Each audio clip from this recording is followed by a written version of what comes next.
Hello, everyone. I'm Father Alexander Har, And I'm the very Reverend David Marshall. and this is a bridge between where we bridge our knowledge of the gospel. We bridge our physical distance because we a couple bridges between us. Sometimes bridging the fact that we're both parents of We sons, are. hmm and bridging this season of Advent. What else are we bridging today, We're Dave? bridging the distance between definitions and words. And we have that. And please don't turn that off. It's much more exciting than what I just made it sound like. But Oh, yes, we're it is bridging the actually. difference between religion and spirituality. And That's what my we my belief is not to get too into it right away, but my okay. belief is not a long bridge. Okay. Um I what would be a long bridge? Well, like that sometimes I think people will say that there's a big uh, distance between religion and spirituality, and I think that actually they need to be ideally very very close. Right. Ideally they're holding hands. Yeah, That for sure. And I think that we are in a particular time where maybe they're not.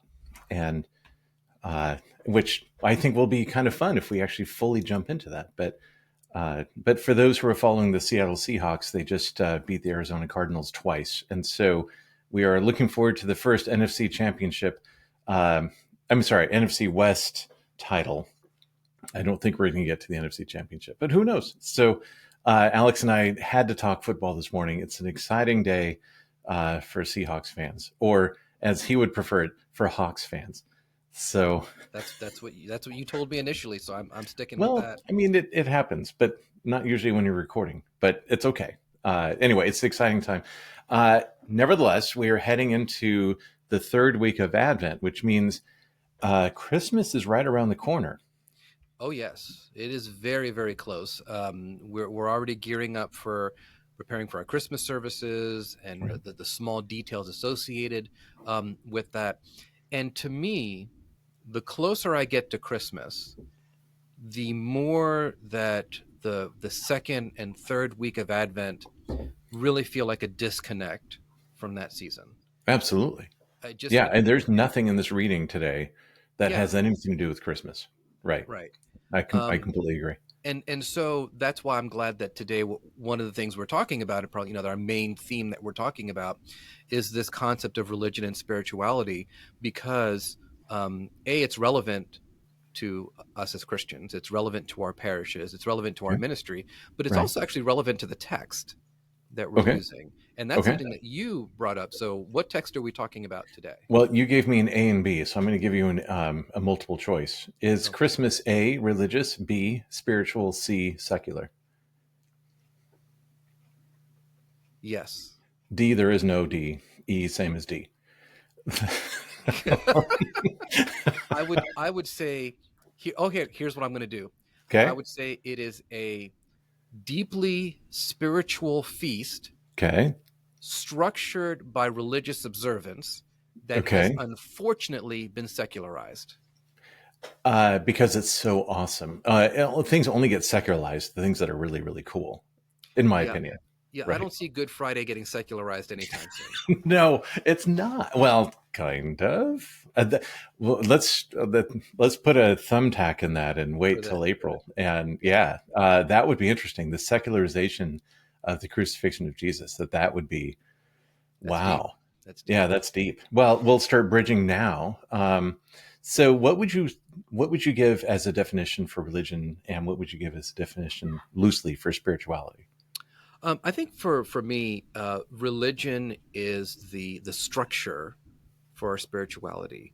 Okay. Religion is something that is human. It's man-made. We see religion in taking the religious studies courses that I've taken. I've realized that on some level we're all religious because we Yeah. create structures around beliefs. For example, when we think about sports, sports are a deeply religious phenomenon in our country. we Yes. have we have dates and times that people gather together to do it and to watch it. We have beliefs about it. There's a structure to how the game is played, and if you are within a different denomination from another group, hmm there can certainly be animosity. So we are religious, and on a more serious note, even people who do not claim to be Christian or of any particular religious tradition, we see our religiosity come out in moments of life and death, in moments of birth and in moments of burial. Hmm. And I think this is pretty evident throughout history, you Right. know. It is. Right. Um, And whether you're supporting Manchester United or the Los Angeles Rams, right? The, there is this religious fervor around sports, which has been with us for a very long time. You know, yeah. um, And the more and ancient the people, the more that we continue to find that they had ways of competing and having sports with each other.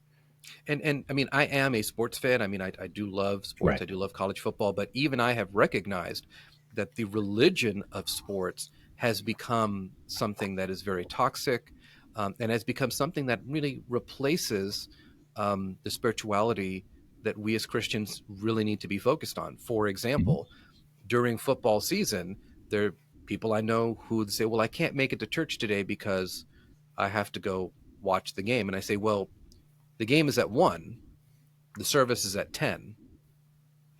What's what's the issue here? Why can't you do both?"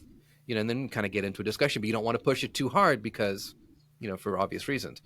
Right. Spirituality, my definition of spirituality is kind of related to religion, in that it's the language that we begin to use around our interactions with God, around the feelings and the presence of God.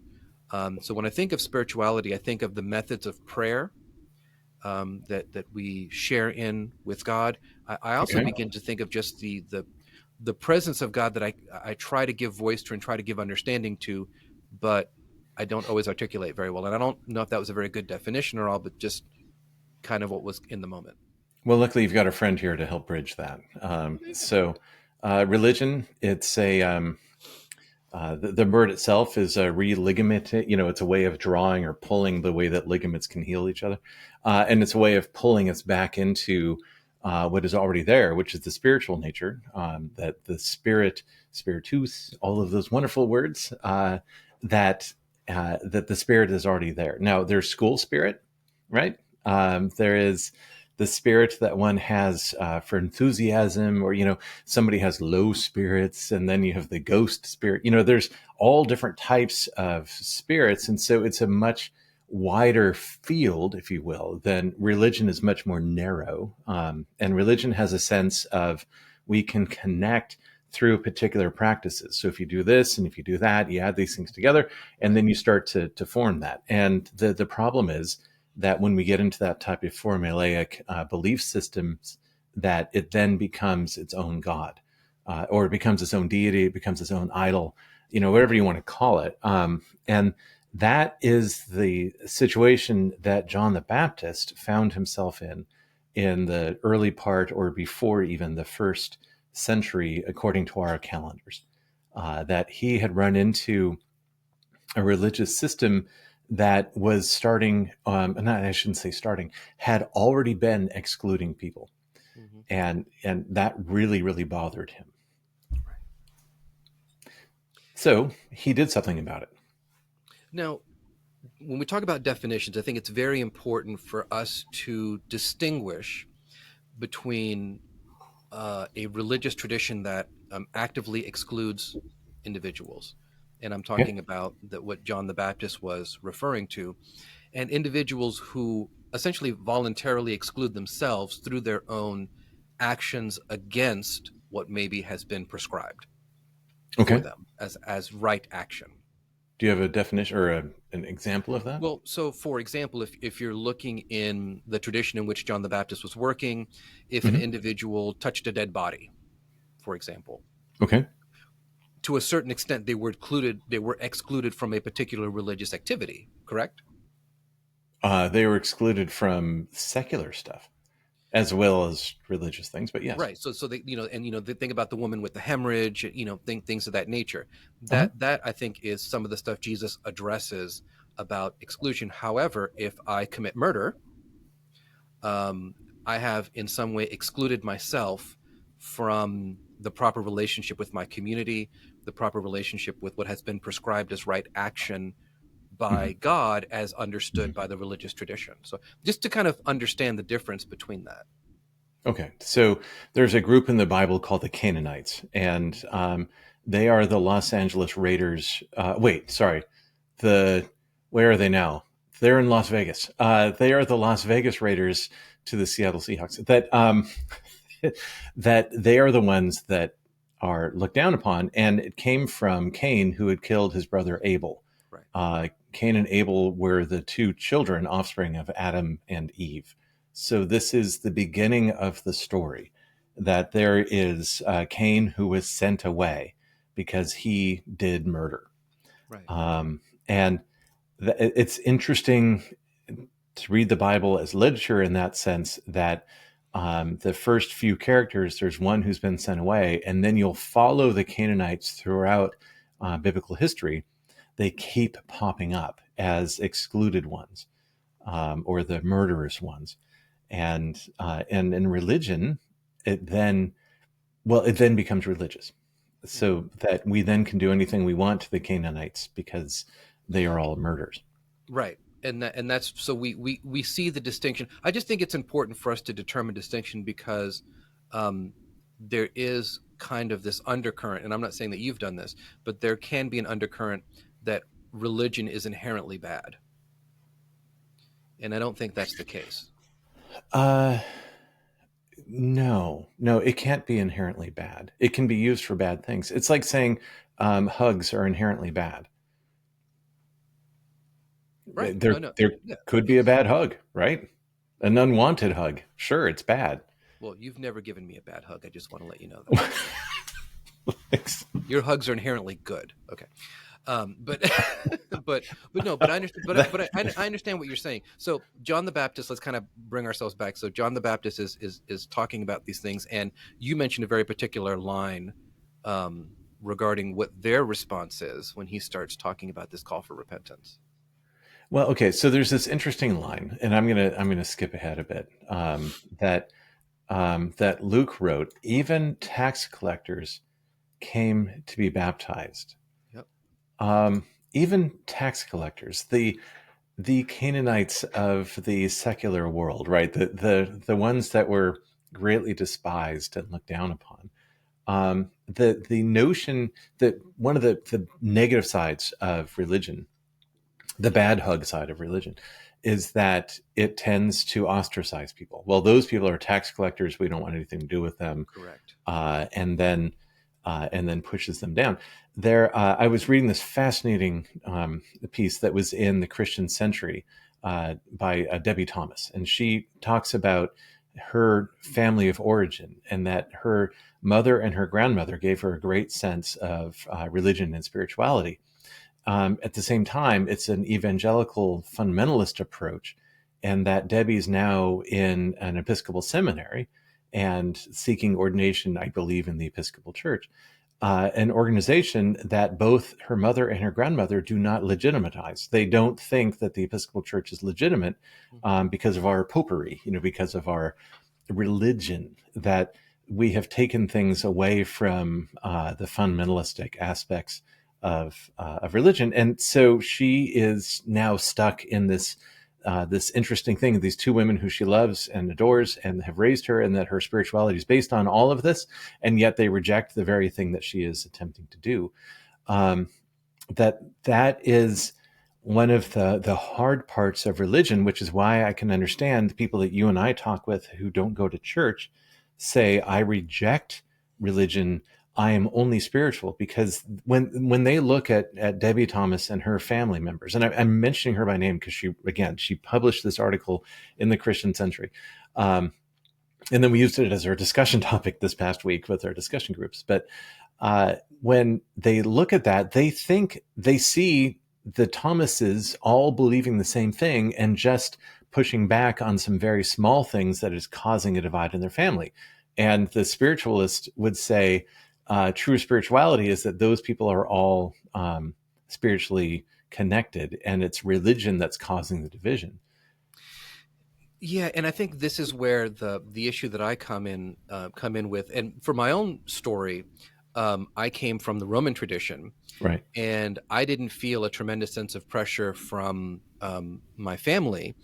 Although I did have family members, like cousins and stuff like that, who said, "Well, would you ever say a mass?" I said, "Yes," and we will call it saying a mass and say, but so for them, there were words, there were buzzwords, there Yeah. were buzz Right. ideas that had to be um, recognized in order for it to be legitimized. Hmm. You know, but the thing that I want to get to when we talk about this religion versus spiritual thing, because so many people in our society have stated, I am a spiritual person, I am Right. not a religious person. I think really what they might be getting at is that I'm not an individual who wants to deal with an institution Okay. that surrounds my spirituality. And I kind of will label myself sometimes a post-institutionalist, in the sense that I think the institution of the church in the way that it is right now is going to have to fundamentally change if it's going to address the needs of people who are in that spiritual but not religious. And what I mean by that is a return to closer to the beginning of what we had in the life of the church. We had smaller communities that were more intimate. Close relationships were built amongst followers. And while there was a sense of structure, it wasn't structure for structure's sake. It was because we actually had to figure out how to live together. Right. We lived close to one another in the same village. Obviously, some of these ideas are just, not necessarily going to be possible, but I contrast that with churches that have hundreds and hundreds of people, small group of clergy, there's some leaders and such, and there's not always a deep sense of connection spiritually. Does that make sense? It does. And we need to bring the third character in because we're talking about spiritual and we're talking about religious, Hmm. but we need to bring in piety. No, maybe. Okay. We we at some point we're gonna have to introduce piety and not apple piety or pumpkin piety. Although we oh my gosh, you and I should have a pumpkin piety service. That would be exciting. Okay, so piety is an act. I mean, we can come up with several different definitions. What I'm talking about is someone who acts pious, someone who acts better than others, based on a set of religious principles. The really deeply spiritual people that I know are not pious. That they don't take what their practices and say everybody should do this and we should pass laws saying you should do it this way. They're like, look, man, this is what works for me. This is how I find peace. And, um, that's the opposite perhaps of piety. You know, um,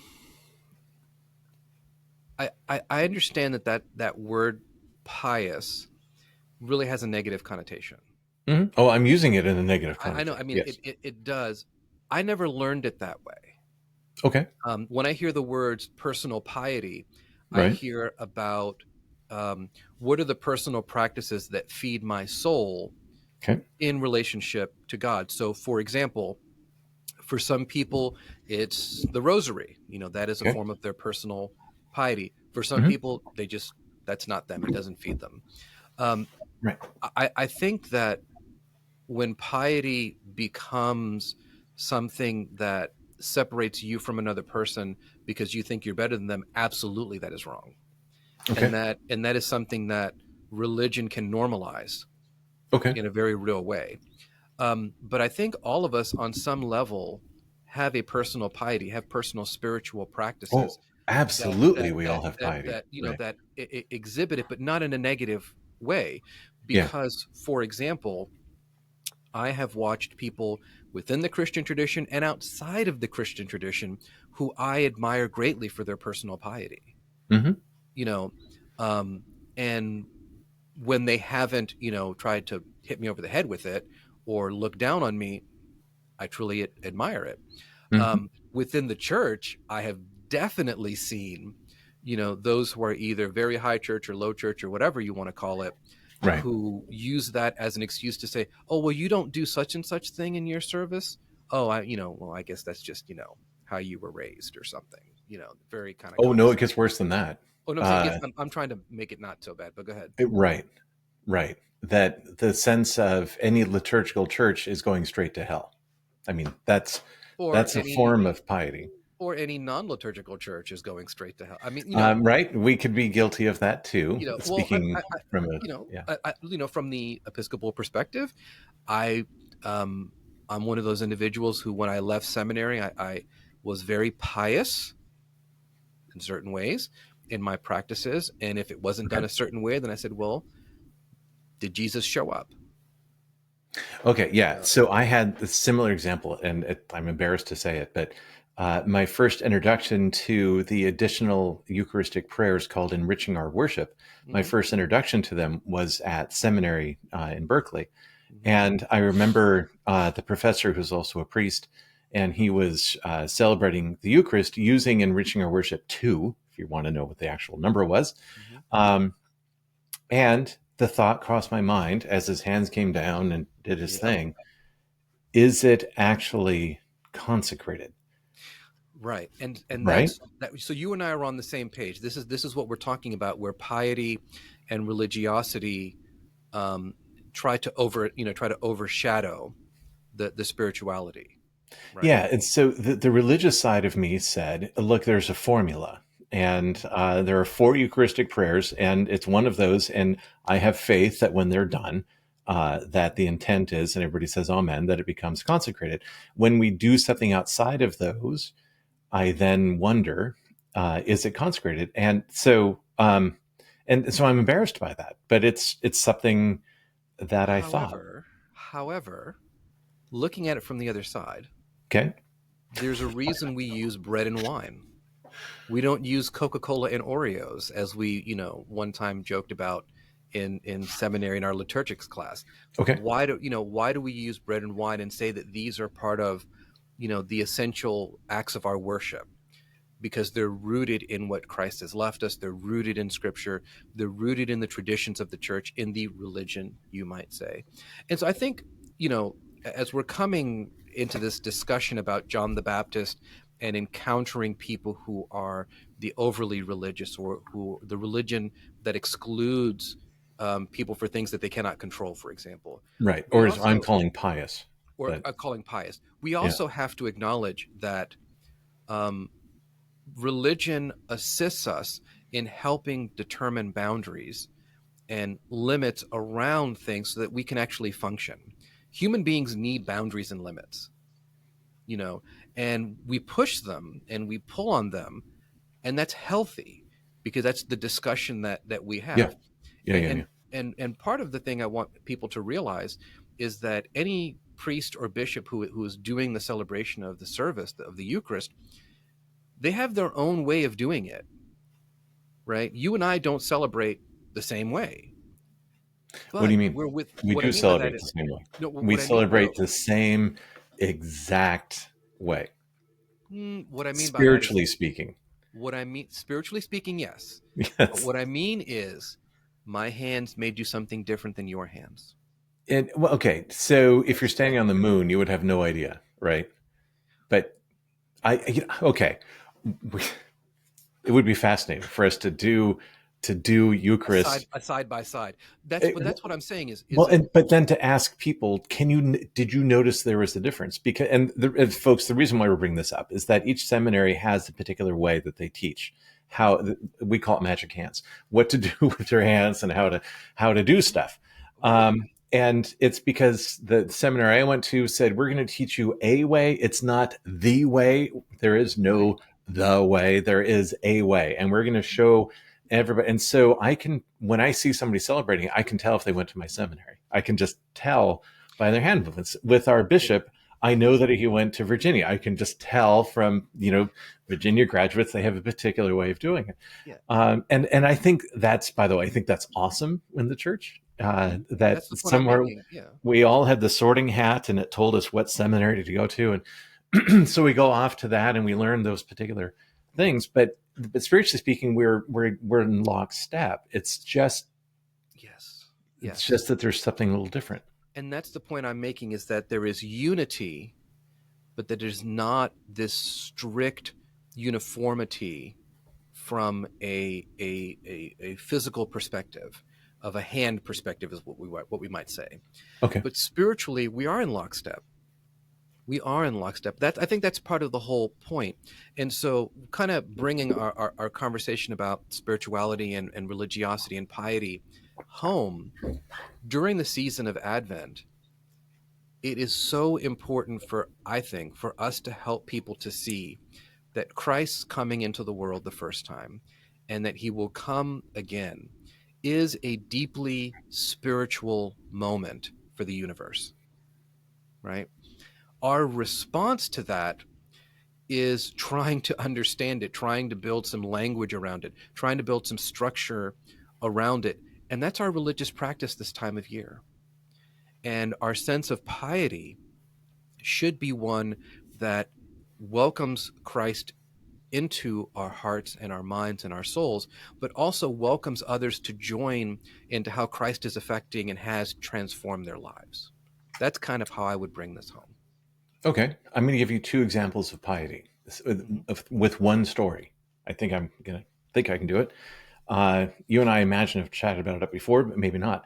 A friend of mine was at a church in the great state of Alaska, and they had a Christmas pageant. They chose a 15-year-old female to play the role of Mary in the pageant, and this 15-year-old was 7 months pregnant. She was very much Uh oh. showing. Okay. And there were people, um, Oh piety, no. Oh no. okay, in the congregation who said, "How dare you? She's not married. She's a pregnant teen. How dare you have her play Mary?" And there's another pious group in the church by saying, "How dare you say that? Have you not read scripture? Did you not realize that Mary herself was a teen? Not she was engaged, she wasn't fully married yet because she Yeah. couldn't because of Yeah. stuff." Um, and suddenly there was this rupture, and one group, and both of them are uncomfortable, but um, the interesting thing is how to bridge that. And one way to bridge it is to not have a pageant. But that's, by the way, that's just for our clergy friends who are dealing with Yeah. pageants right now. Yeah. That and But, yeah, but Judy I think, Bloom does a great job talking about pageants. And anyway, so uh, but they're right. The group that was upset that there was a an unwed teenage person playing Mary, that they have a right to be upset because that's not normally how the church does it. And was the church then elevating that because their question was, is it immaculate? Right? Did Gabriel come and tell, right, right? right. And And so suddenly we get into this real uncomfortable hug type stuff about the religion and piety, but the spiritual nature is this child, this teen, felt excluded from her own household and her own church, and this was a way that the church very much felt connected with her, and it all worked out well. But no, you anyway, hit it. You hit the nail on the head. And I think the discussions surrounding piety have to be rooted in something other than our own personal opinions and practice. I know, right? And so, is, like you said, is it rooted in scripture? Is it rooted in the traditions of the church? Is it rooted in the dialogue that we're supposed to be having with one another? So, to kind of bring it all to the end, I don't think we've solved, quote unquote, the issue regarding piety, religion, and secularism and spirituality. But I think hopefully for the preachers who are engaging John the Baptist this weekend, a good question might be, where is my congregation and where am I in these conversations about spirituality and religious practice? Because it's a conversation worth having and it's a conversation worth preaching about. Okay, so I disagree. I think we did actually solve something, and um, All and we right. and we solve it because we talked about it. Well, Um, yes. Okay. I agree. right? I agree with that. Yeah. We brought some light, and gave people some sort of language to use to talk about this time of year where families get together, Hmm. and because of political or because of religious, or and there's political piety too, by the way, Oh, yeah. that that that can be a divider within families.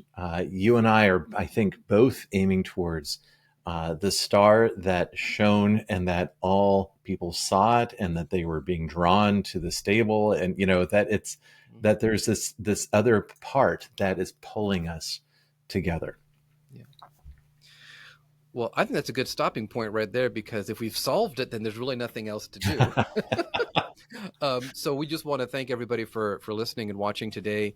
I really felt this was a good discussion, and good luck on third Sunday of Advent. And as you head into the rest of the season, please know that you are in our prayers. God bless. God bless. Thanks for watching.